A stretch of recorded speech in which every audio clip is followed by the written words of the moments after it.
Top news of the day in 1 minute. Trump said he will speak with Putin in the coming days. Other statements by Trump. Nobody has been tougher on Russia than me, but I am not satisfied with what is happening. I am not thrilled about what is happening in Ukraine. I think this will be resolved. European leaders will come to the US early next week to discuss ways to resolve the war in Ukraine. Russia does not seek revenge against anyone, does not push away former Western partners, but will take their past actions into account, Lavrov. In Jerusalem, terrorists opened fire on a bus, injuring at least 15 people. Commander-in-Chief of the Ukrainian Armed Forces Syrskyi, Russian forces outnumber the Ukrainian army by 3 to 6 times in manpower and equipment.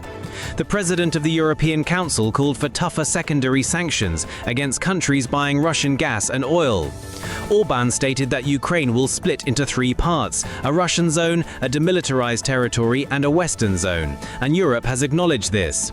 No sanctions can force Russia to change its consistent position, Peskov. Le Pen is being barred from the French presidential elections due to the likelihood of her victory, Orban. Medvedev stated that Helsinki is pursuing a course of preparation for war and is likely creating a bridgehead for an attack on Russia. EU officials are discussing possible sanctions against China for purchasing Russian oil and gas, Financial Times.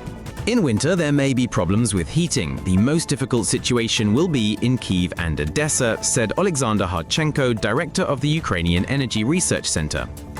The sabotage of the Nord Streams was allegedly carried out on the orders of former Commander-in-Chief Zaluzhny, a German investigator anonymously told Die Welt.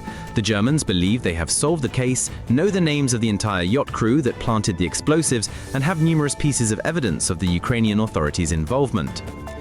The European Union must stop purchasing Russian gas and oil if it wants the United States to strengthen sanctions against Russia, said US Energy Secretary Chris Wright, according to the Financial Times.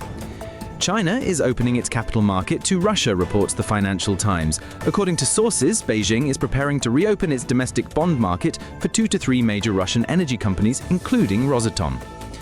3 women have been charged for protests against military enlistment officers in Vinnytsia. They face up to 5 years in prison, according to the Regional Prosecutor's Office of Ukraine.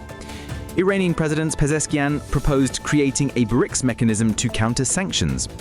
The world is shifting from a unipolar to a multipolar order, said South African President Ramaphosa. Support for capitalism in the United States has fallen to a record low of 54%, according to a Gallup poll. Armenia is ready to open its borders with Turkey and establish diplomatic relations, said Deputy Speaker of the Armenian Parliament, Rubinian.